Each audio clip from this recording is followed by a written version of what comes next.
Assalamualaikum warahmatullahi wabarakatuh. Alhamdulillahirabbil alamin.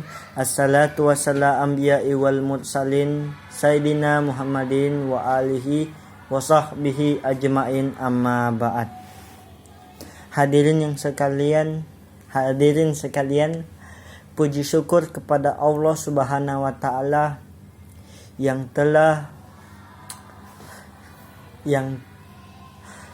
puji syukur kepada Allah Subhanahu wa taala yang telah mempertemukan kita di tempat yang insya Allah barokah ini. Dimanapun tempat pemirsa berada sekarang, semoga berada dalam lindungan Allah Subhanahu wa taala. Amin. Wahai saudara-saudaraku, wahai hadirin sekalian, pemirsa sekalian, berbaktilah kepada orang tua. Janganlah pernah durhaka kepadanya, karena mereka kita bisa ada di dunia ini. Tanpa mereka, kita juga tidak ada di dunia ini.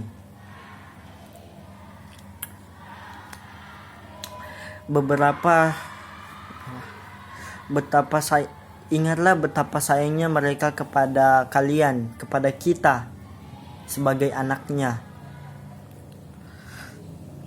Ingatlah betapa susahnya ibumu melahirkanmu, betapa susahnya ayahmu mendidik dan memberimu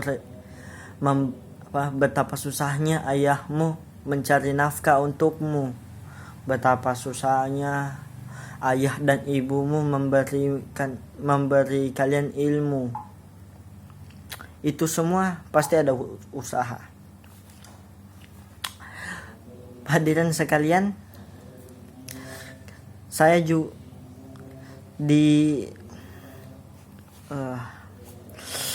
hadirin sekalian, berhubungan dengan muhadharah saya yang kali ini, yaitu tentang orang tua.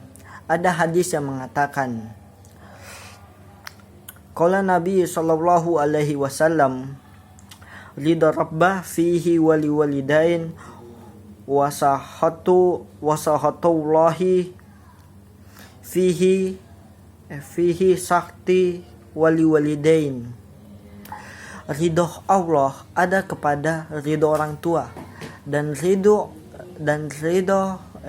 ketidakridhoan Allah ada kepada ketidakridhoan orang tua. Jadi janganlah pernah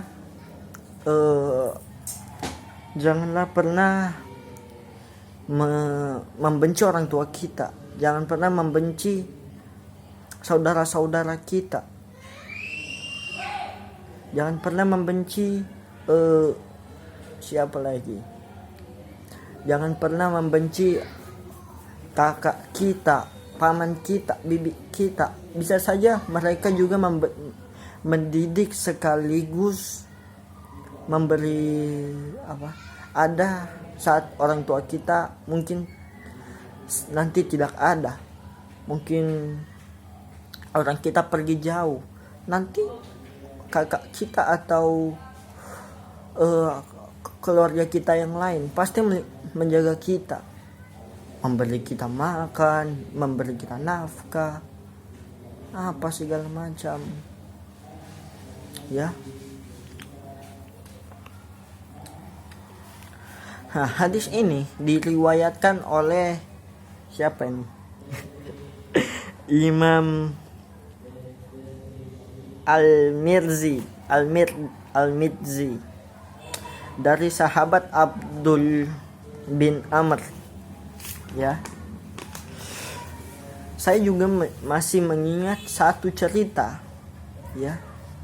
Saya masih mengingat satu cerita, yaitu yang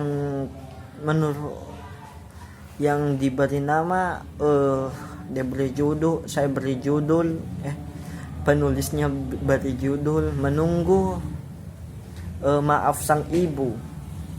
Ya, dahulu kala ada satu sahabat yang sedang koma, sudah tinggal menunggu ajalnya, sudah hampir sakaratul maut. Ya, dia terbaring dan Nabi pun mengutus beberapa sahabat untuk membantu sahabat tersebut agar dapat mengucapkan syahadat. Saat itu mereka ganti-gantian bilang kalau agar bisa bersyahadat, agar sahabat tersebut bisa syahadat, tapi tidak bisa. Mulutnya terkunci bagaikan mulutnya tertutup bagaikan dikunci, nggak dapat berbicara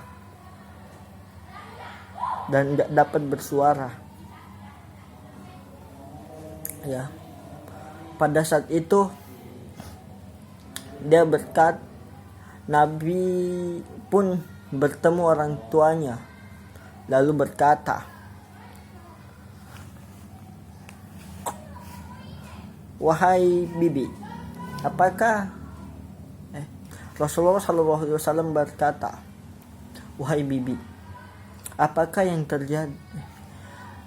Kenapa anakmu ini tidak dapat sangat kesakitan, tidak dapat sangat sulit menjemput ajalnya?" Lalu ibunya berkata, "Biarkan saja. Dia telah melakukan banyak dosa kepada saya." Akhirnya Nabi berkata,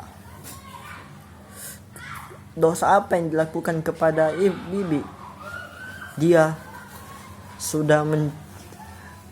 sebenarnya baik,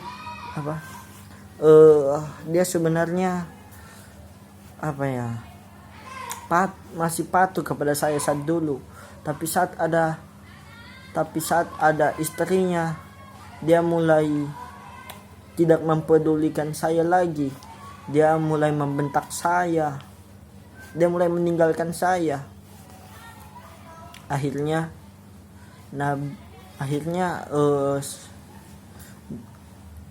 Nabi memohon agar orang tua tersebut dapat memaafkan anaknya. Orang tua sahabat tersebut dapat memaafkan anaknya. Lalu dia bilang, "Biarkan saja dia begitu." Tapi saat itu, "Baiklah, saya akan biarkan dia. Tapi saya harus membakarnya," kata Nabi. Lalu Nabi Muhammad SAW ibu tersebut kaget dan berkata, dia kaget. Lalu saat sudah siap untuk dibakar, orang tersebut tadi siap untuk dibakar, datang ibunya lalu memohon agar jangan dibakar. "Saya memaafkannya. Ya Rasul, janganlah membakar anakku ini. Saya ikhlas, saya ridho. Saya maafkan." Akhirnya Nabi tidak jadi membakar sahabat tersebut, dan sahabat tersebut menjemput ajalnya. Ya, dari cerita ini kita bisa kita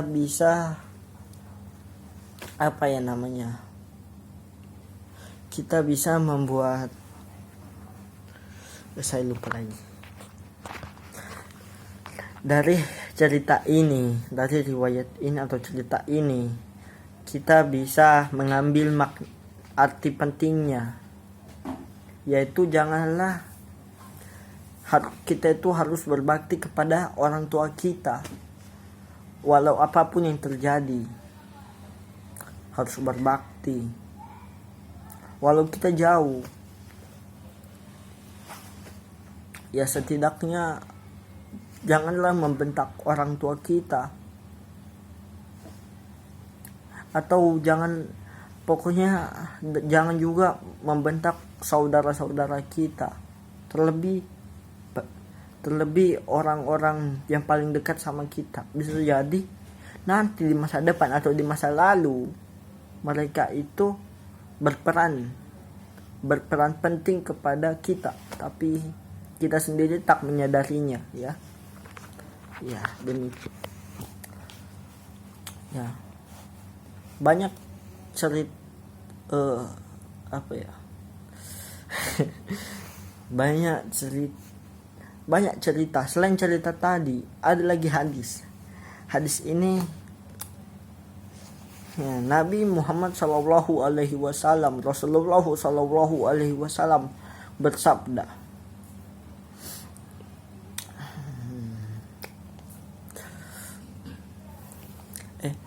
dahulu datang sahabat tersebut bertanya kepada Nabi, ya Rasul, siapakah yang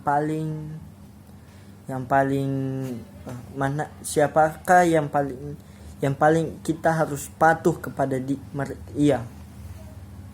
Siapa yang harus kita patuh? Apakah orang tua kita, atau teman kita, atau saudara kita? Kan dibilang siapa, bisa saudara, teman, orang tua, siapa saja. Tapi Nabi berkata, ibumu, lalu bapakmu. Ibumu 3 kali, lalu bapakmu cuma 1 kali. Kenapa cuma 1?